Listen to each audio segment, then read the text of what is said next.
श्री शिवाय नमस्तुभ्यम। हर हर महादेव। श्री हटकेश्वर शिव महापुराण कथा जो कि सिरपुर धुले महाराष्ट्र में चल रही है। आज गुरुवार 5 दिसंबर को कथा का 5वां दिन है। यह कथा 7 दिवसीय है जो 1 दिसंबर से 7 दिसंबर तक दोपहर 1 बजे से 4 बजे तक चलेगी, जिसे आप आस्था चैनल यूट्यूब के माध्यम से देख व सुन सकते हैं।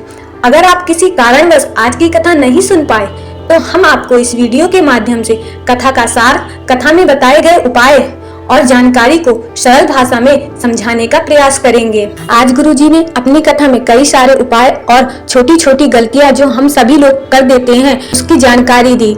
अब हम आपको इस वीडियो के माध्यम से सारे उपाय और जानकारियां बताएंगे।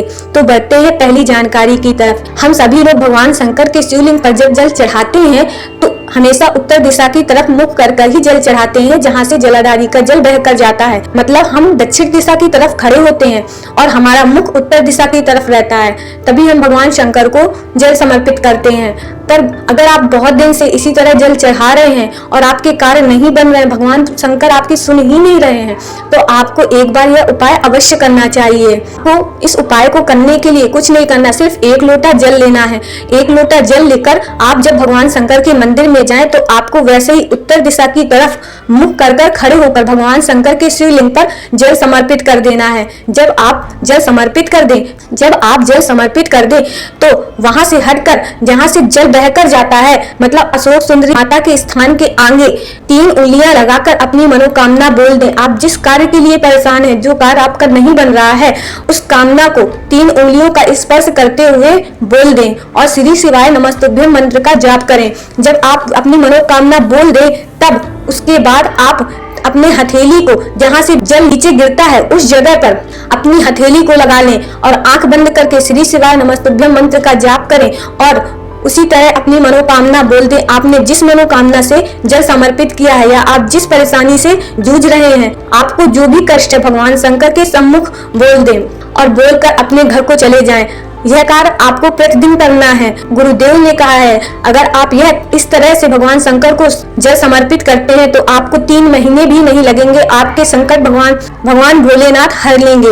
आपकी हर एक मनोकामना 3 महीने के अंदर ही पूर्ण हो जाएगी। हर जगह से हार चुके हैं तो एक बार इस तरह भगवान शंकर के शिवलिंग पर जल समर्पित कर देखें। अब चलते हैं कथा की दूसरी जानकारी की तरफ।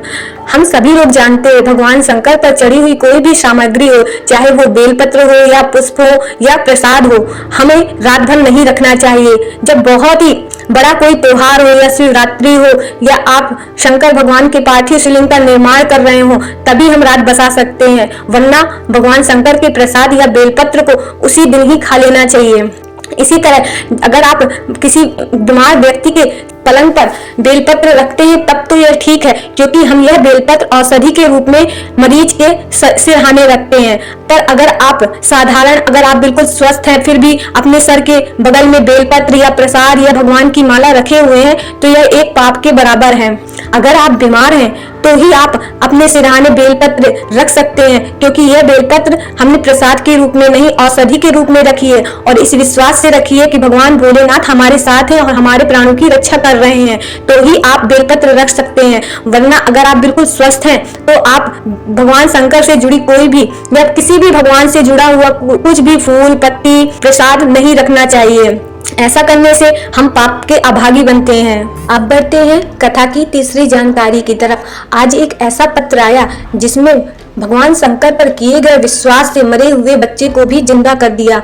यह पत्र सुनकर देखकर उन सभी लोगों को विश्वास हो जाएगा कि धरती पर अगर किसी को जीता जा सकता है, अगर भगवान को जीता जा सकता है, तो आपका सबसे बड़ा उपाय है विश्वास। कोई भी उपाय या कुछ भी करने से पहले हमें दृढ़ संकल्प होना चाहिए कि हमें अपने महादेव पर, अपने भोले शंकर पर पूर्ण विश्वास है। यही पत्र मैं आपको बताने जा रही हूँ। यह पत्र शांताराम झनन पाटिल जो धानौरा जलगांव से हैं। वो कहते हैं मेरा बेटा 14 साल का है जिसका नाम हिमांशु पाटिल है। मेरी बेटी की गर्दन इधर उधर नहीं घूमती थी। 14 साल से उसकी गर्दन उसी तरह एक जगह अटकी हुई थी। हम मुंबई गए, हमने MRI करवाई तो डॉक्टर ने कहा इसका ऑपरेशन करना पड़ेगा। डॉक्टर के कहने पर हमने ऑपरेशन करवाया, सर्जरी अच्छे से हो गई। पर कुछ देर बाद बच्चा ICU में चला गया। ICU में जाने के बाद बच्चे को तुरंत वेंटिलेटर में डाल दिया। 5 महीने तक बच्चा वेंटिलेटर में ही पड़ा रहा। 5 महीने वेंटिलेटर में पड़े रहने के बाद डॉक्टरों ने उसे मरा हुआ घोषित कर दिया। पर उनकी पत्नी ने उनसे कहा कि मेरा बेटा बिल्कुल स्वस्थ है और मैं अपने बेटे को जिंदा ही घर लेकर जाऊंगी। उनकी पत्नी ने डॉक्टरों से कहा आप इनका इलाज और करिए, यह जिंदा है।